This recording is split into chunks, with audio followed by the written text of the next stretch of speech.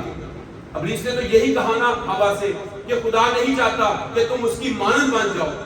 یہ دھوکہ دیا اس نے اور خدا سے ہمیشہ کے لیے ان کے رشتے کو توڑ دیا. آج بھی بہت سارا ابلیس دھوکہ دیتا ہے. وہ ہمارے دوستوں، ہمارے کلاس فیلوز، ہمارے آس پڑوس کے لوگوں کی جھوٹی تعریفوں کے سبب سے ہمارے سامنے آتا ہے. جب بھی کوئی آ کر آپ کی وہ تعریفیں کرے جو آپ نہیں ہیں تو آپ سمجھ جائیں یہ ابلیس ہے. اس شخص کے اندر ابلیس کام کر رہا ہے. اس شخص کے اندر ابلیس ہے جو مجھے ڈپریشن میں ڈال رہا ہے، جو مجھے غربت کی باتیں کر رہا ہے، وہ ٹوٹے رشتوں کی باتیں کر رہا ہے. تجھے کوئی پیار نہیں کرتا، تیری ماں پیار نہیں کرتا، تیرا پیو پیار نہیں کرتا، تینوں ماریا، تینوں اینج کیتا، تینوں مت اس بہکاوے میں. اور اپنے گھر میں آنے سے کبھی خوف زدہ نہ ہو. اپنے گھر کو آپ ایسا کلا جانے جہاں پر آپ کی عزت، آپ کی جان، آپ کا ایمان، آپ بالکل محفوظ ہیں. آپ کا گھر سب سے بڑا کلا ہے. دنیا میں کوئی ایسا کلا نہیں ہے، دنیا میں کوئی ایسی جگہ نہیں ہے جہاں پر آپ سیف ہیں. وہ سب سے بڑا گھر آپ کے والدین کا گھر ہے جہاں پر آپ سیف ہیں. کسی چاچے مامے پھوپھ ماسی خالہ کا گھر آپ کے لیے سیف اتنا نہیں ہے جتنا آپ کا اپنا گھر سیف ہے. ہو سکتا ہے اے سی نہ لگا ہو، ماسی کا لگا ہو سکتا ہے آپ کے گھر میں 4 وہیل گاڑی نہ ہو، آپ کے کسی رشتہ دار کے ہاں ہو، پر اس کے چکر میں آپ نے کبھی اپنی زندگی کو دو پر نہیں لگانا. میں اکثر دیکھتا ہوں بہت سارے بچے جناب اس زدی کا نے مار بنا، میں ادھر ہی رہنا ہے، میں اتھے جانا ہے، میں مہینہ ہی اتھے رہنا ہے، میں ادھر آنا ہی نہیں. وجہ بھائی ہاں جائیں ملیں، آپ دوستوں سے ملیں، آپ رشتہ داروں سے ملیں، آپ جائیں ندیال جائیں، ددیال جائیں شادی بیاہ پر پکا نہ وہاں ہو جائیں. یہ بھی اتفاق ہے. آپ سب سے پہلے وہ آپ کا دل آپ کے گھر سے خراب کریں. ساڑھے گھر کولر کو نہیں، اے سی کو نہیں، گڈی کو نہیں، سہولت کو نہیں، ساڑھے گھر بڑا بہترین ہے. کیوں بھائی؟ یہ ابلیس سب سے زیادہ کرتا ہے. جو کچھ آپ کے پاس ہے اگر اس کے اگینسٹ کچھ بھی ابلیس کرتا ہے تو سمجھئے ابلیس کر رہا ہے. آپ کے پاس جو کچھ ہے اس کے علاوہ کچھ بھی ہو، وہ پیسے ہو، وہ تحفے ہو، وہ تحائف ہو جائیں، وہ تعریفیں ہو جائیں، وہ سہولتیں ہو جائیں جو آپ کے لیے نہیں ہیں، وہ کہتا ہے یہ ملے گی. سمجھ جائیں اب یہ تباہی لانے والا ہے، اب یہ آپ کو خراب کرنے والا ہے، اب یہ آپ کی زندگی پر بہت بڑا اٹیک کرنے والا ہے. اس لیے اس سے ہمیں بچنے کی ضرورت ہے، کیونکہ وہ چاہتا ہے کہ آپ ایک ہیڈ فیملی ہے، آپ ایک ہیڈ ڈاٹر ہے، آپ اپنی فیملی کو ہیڈ کر رہی ہیں، آپ اپنی فیملی کو پریزنٹ کر رہی ہیں. وہ سب سے زیادہ اٹیک اس لیے کرتا ہے تاکہ آپ ہی خرچہ خراب ہو جاؤ، تمہاری فیملی کا خرچہ خراب ہو جاؤ. ابلیس کا یہی ہتھیار ہے. اس کو پتا کہ اگر میں نے اس کو چھوڑ دیا، یہ ہیڈ فیملی بن گئی اور یہ اپنی فیملی کو اس نے جس کی بنیاد ہے، فاؤنڈیشن ہے، اس کی فیملی ترقی کر جائے گی. وہ ایسا کرتا ہے، وہ ایسے ہتھیار بناتا ہے. اور یوحنا کی 10ویں باب کی 10ویں آیت پڑھیے گا. یوحنا 10:10. چور نہیں آتا مگر چرانے اور مار ڈالنے اور ہلاک کرنے کو. کیا ہے چور؟ کیا کر رہا ہے؟ ابلیس چور ہے، جھوٹا ہے، خونی ہے. اس کا کام یہی ہے، مار ڈالنا، ہلاک کرنا. اور یسوع مسیح کیا کہتا ہے؟ میں اس لیے آیا کہ وہ زندگی پائے، یعنی میری بیٹیوں، میرے بیٹوں، تم کیا پاؤ؟ زندگی پاؤ اور کثرت کی زندگی پاؤ. ہم بہت دفعہ اس زندگی سے محروم ہیں. ایک دفعہ ایک بیٹی اسی طرح کی مشکل میں تھی اور وہ روزانہ سوچتی تھی کہ میری کوئی قدر قیمت نہیں ہے اور میرا کوئی گھر اچھا نہیں ہے، میرے والدین کا سٹیٹس اچھا نہیں. دیکھیں بچے جب پڑھتے نا بات جو ماں پیو کی سمجھ نہیں، ساڑھا ماں پیو ساڑھے پیو نو کلی نہیں، ساڑھی ماں نو پتہ ہی نہیں گا، کپڑے باندھنا نہیں پتا، بینڈ اٹھانا نہیں پتا. امی تسی میرے کالج نہیں آنا، تو گل کرنی بھی نہیں ہوندی، تھی تو پنجابی بولنی میری میڈم کے نام. کیوں بھائی پنجابی زبان نہیں؟ بچے ہماری اس طرح کی باتیں کر رہے ہوتے ہیں. امی جی تھی چپل باز اٹھا جڑی، حیران کن بات ہے. جب اس طرح کی باتیں ہوں تو اپنے بچوں کو شٹ کال دیں. ان کو بتائیں کاکا سیتن جمے ہیں انیسان جمے ہیں، ان کو بتائیں یہ ابلیس کی طرف سے ہے، آپ کا گھر کمزور ہے کوئی بات نہیں، آپ کسی چھوٹی سواری پر گئے ہیں کالج میں اسکول میں کوئی بات نہیں، فخر فیل کریں اپنے پیرنٹس کے لیے بھی، ان کے کمزور ہونے کے لیے، ان پڑھ ہونے کے لیے بھی، ان کے کسی طرح کی وسعت ہے اس کی شکر گزاری کریں۔ میں ہمیشہ کہتا ہوں ہماری ماں وہ سی ایم ایچ میں آیا تھی، لیکن ہمارا اسکول نمبر 1 اسکول کینٹ کے اندر جو ہے وہ کوک چرچ کے سامنے اس اسکول میں تھا اور بالکل سی ایم ایچ سامنے ہے۔ جیسے ہی آدھی چھٹی ہوتی تھی ہماری ماں وہاں سے آتی، ہمارے لیے کوئی لنچ میں کوئی چیز لے کر آتی اور ہم فخر فیل کرتے ہماری ماں جو ہے وہ ہماری چیز لے کر آئی۔ ہم اپنے دوستوں سے بھی ملواتے اپنی ماں کو، ہم نے کبھی نہیں کہا کہ نہیں ساڑی ماں آیا ہو جوتی چپل پا گئی ہو جناب ماں تم کدھر آ گئی ہیں، ہم نے کبھی نہیں کہا۔ فول فیس سے پڑھنے آتی اسکولوں میں اور وہ جس طرح سے بھی پنجابی کے ساتھ بات کرتی اور ہم شادمان ہوتے کیونکہ اس نے محنت کر کے ہمیں وہاں تک پہنچایا۔ اسی اسکول میں ایڈمیشن کس نے کروایا؟ ساڑی ماں تک کروایا۔ اسکول ایڈمیشن ساڑی ماں کرانا بعد سنگان لا پہ شرمان لا پہ ماں تم کیوں آ جاتی ہے چپل پا گئے جناب سادہ جی نہیں، یہ بڑی پرابلم ہے ہمارے لیے۔ اور ہماری ماں جب آتی، آج ہمارے بہت سارے دوست جب وہ ہماری ماں کو یاد کرتے ہیں، بات ہو کبھی ان سے ملے تو وہ پوچھتے ہیں تو اپنی زندگی میں اس بات کو فخر کے ساتھ لے۔ پر ابلیس جو ہے وہ جھوٹا ہے، وہ چور ہے، وہ آپ کو تباہ کس طرح سے کرتا ہے، اس طرح کی باتیں کر کے وہ آپ کو تباہ کرتا ہے۔ سو ایک بیٹی جو یہ سمجھتی تھی کہ بھئی میرا گھر ٹھیک نہیں، میرے حالات ٹھیک نہیں، ہمارے پاس تو کچھ نہیں ہے، جانا ہو تو پیسے نہیں ہوتے، کرایہ نہیں ہوتا، گاڑی نہیں ہے، اسکوٹر نہیں ہے، وغیرہ وغیرہ۔ تو ایک دن اس کے باپ نے جو بڑا کمزور تھا، غریب تھا، اس نے اپنی بیٹی کو ایک سکہ دیا، بہت پرانا اس کے پاس پڑا تھا، بہت پرانا۔ اس نے کہا بیٹا یہ لے اور میرا خیال ہے اس سے تو جو ہے نا وہ امیر ہو سکتی ہے۔ اچھا، اس نے ایک سبزی والے کے پاس گئی تو اس سے کہا جی اس سے میں کتنی سبزی خرید سکتی ہوں؟ اور میرا پتر یہ سکہ یہ ایک شاید نہیں لے سکتی، مرچا نہیں خرید سکتی جو تو۔ اچھا، اس نے کہا پیو میرے نے ہمیں بھی پڑھا چڑیا، یہ تو کچھ ہو نہیں سکتا۔ پھر وہ ایک اور جگہ گئی، اس نے کہا آپ کو میں 10 روپے اس سے دے سکتا ہوں۔ اس نے کہا چلے یہ تو عجیب بات ہے کہ تو 10 روپے اس نے کیا دیا۔ پھر ایک اور دکان پر گئی، اس نے کہا اس کا میں آپ کو 1000 روپے دے سکتا ہوں۔ اب تھوڑی سی بہتر ہوئی، اس نے کہا اچھا۔ تو پھر وہ ایک اور پرانے جن کے پاس سامان ہوتے ہیں، بہت پرانے چیزیں لوگ جمع کرتے ہیں، ان کے پاس گئی تو اس نے کہا میں اس سے آپ کو 2000 دے سکتا ہوں۔ پھر وہ میوزیم کے اندر چلے گئے جہاں پر بہت پرانی چیزیں، آثار قدیمہ کی چیزیں پڑی ہوتی ہیں، میوزیم ہوتا ہے، اس میں آپ دیکھیں وہ ہزاروں سال پرانی چیزیں بھی وہاں پر رکھی ہوتی ہیں۔ تو میوزیم والے نے کہا بیٹا میں اس کا آپ کو $10,000 دے سکتا ہوں۔ وہ حیران ہو گئی، سب سے زیادہ کہہ رہا ہے مرچا بھی نہیں دیا آنگے۔ پھر دکاندار کہہ رہا 10 روپے سے ملیں گے، یہ بندہ کہہ رہا میں آپ کو $10,000 دے سکتا ہوں۔ یہ حیران کن بات ہے، یہ کیسے ہو سکتا ہے؟ اس نے کہا نہیں ابھی میں نہیں دوں گا آپ کو، میں پہلے آپ کے پاس اپنے پاپا کے پاس جاؤں گا، میں اس سے پوچھوں گی پھر آپ کو دے دوں گا۔ واپس اپنے باپ کے پاس آئی اور اس نے اپنے باپ سے یہ ساری اسٹوری کا ذکر کیا کہ میں ایسے سیکھی۔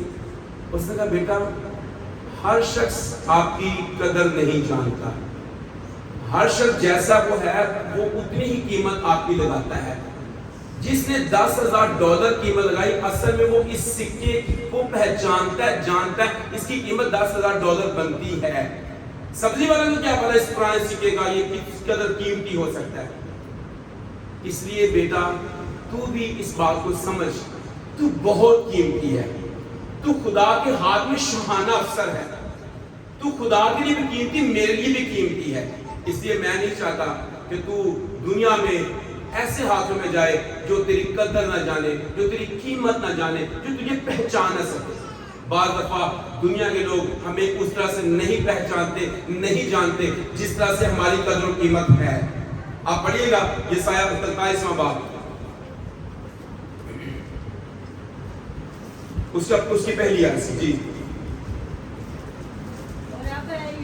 اور اب اے یعقوب خداوند جس نے تجھ کو پیدا کیا اور جس نے اے اسرائیل تجھ کو بنایا، یوں فرماتا ہے خوف نہ کر کیونکہ میں نے تیرا فدیہ دیا ہے، میں نے تیرا نام لے کر تجھے بلایا ہے، تو میرا ہے.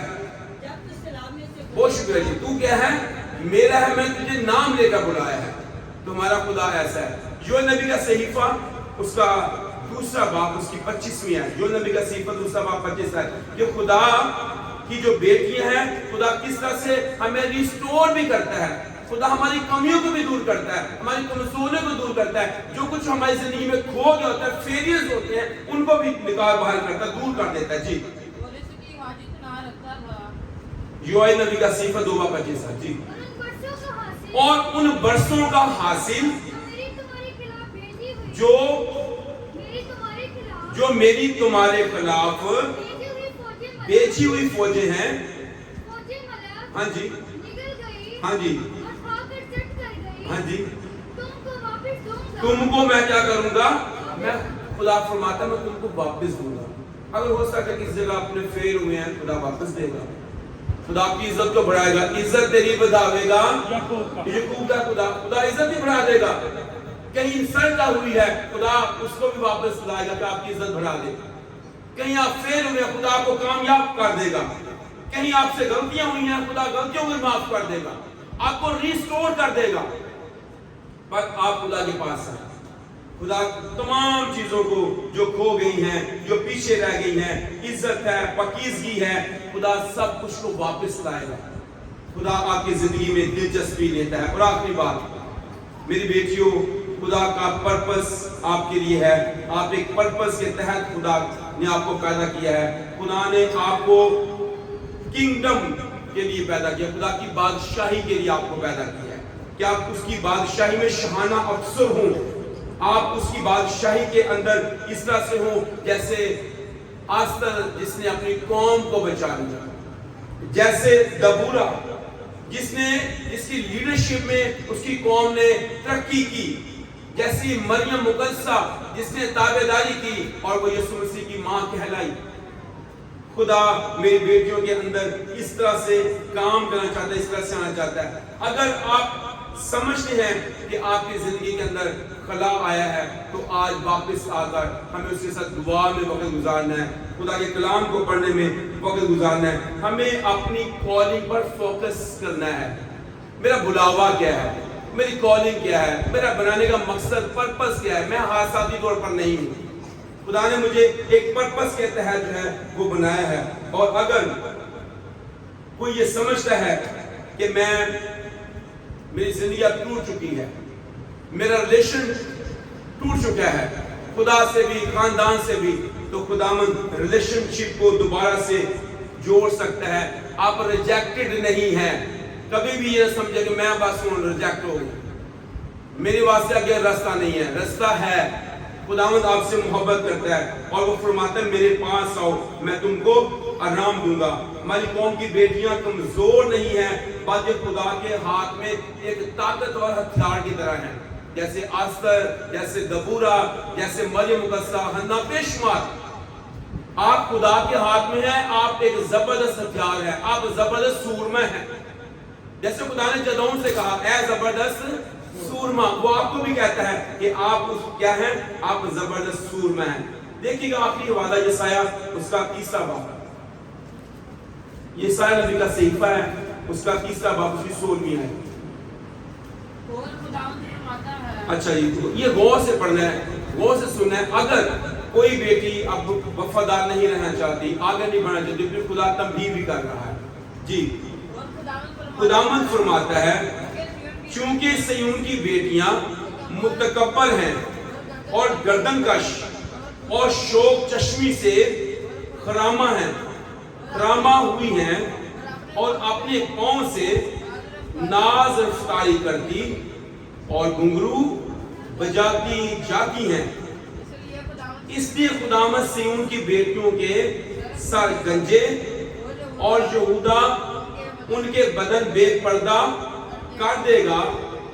اس دن خداوند ان کے خلخال کی ذبائش اور جالیاں اور چاند لے گا اور اویزے اور پونچھیاں اور نقاب اور تاج اور پازیب اور پٹکے اور عطردان اور تعویذ اور انگوٹھیاں اور نتھ اور نفیس پوشاکیں اور اوڑھنیاں اور دوپٹے اور کیسے آرسیاں اور باریک کتانی لباس اور دستاریں اور برقعے بھی، اور یوں ہوگا کہ خوشبو کے عوض سڑاہٹ ہوگی اور پٹکے کے بدلے رسی اور گندے ہوئے بالوں کی جگہ چندراپن اور نفیس لباس کے عوض کانٹ اور حسن کے بدلے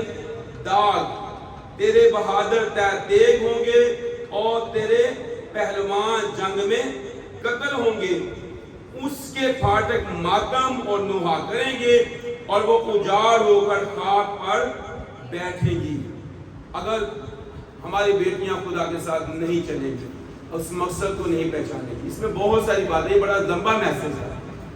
آج دیکھیں بہت ساری بہنوں کے پاس دوپٹے نہیں ہیں اور رسیاں ہی نہیں، گال چپائیاں ہونی ہیں، دوپٹے کے لیے لانا ملے، چندرا پن آ جائے گا، ان کے بال جو ہیں وہ گر جائیں گے، کھلے بال آگے کھلے پھر دیں گے۔ خدا کہتا ہے کہ اگر تم اس طرح سے نہیں اپنے آپ کو سواری، اس طرح سے خدا میں چاہتا ہے تو یہ سب چیزیں میں تم سے لے لوں گا اور تمہارے جوان جو ہیں، تمہارے پہلوان جو ہیں وہ جنگ میں قتل ہوں گے۔ یہ ایک ایک بات آپ اس کو گھر جا کر دوبارہ پھر پڑھیے گا، خداوند سے ان کی بیٹیوں کے ساتھ گنجے کر دے گا اور خداوند ان کو کس طرح سے ان کے داغ ہوں گے اور سب چیزیں، یہ سب کچھ اس لیے ہوگا، ان کے لباس کس طرح کے ہوں گے۔ خداوند، میں ایک بات کو پڑھ رہا تھا، کہتا ہے خدا نے اپنے کلام میں خواتین کے لیے، بیٹیوں بہنوں کے لیے کہا ہے کون سا لباس پہننا ہے؟ کون سا لباس بھائیو؟ حیادار۔ تو وہ لکھنے والا لکھتا ہے پر ہماری بہنوں بیٹیوں نے تو ہوادار لباس پہننا شروع کر دیا۔ کہتا لکھا ہے خدا کے کلام میں کہ حیادار لباس پہنے، پر ہم نے کون سا لباس پہننا شروع کر دیا ہے؟ ہوادار۔ تو یہ تو خدا کے کلام کے بالکل اگینسٹ چیزیں ہیں، اور اگر اس طرح کی صورت میں رہیں گے تو بھی مشکلات ہو سکتے ہیں۔ خدا اسلام کے مسئلہ سے ہم سب کو بڑی برکت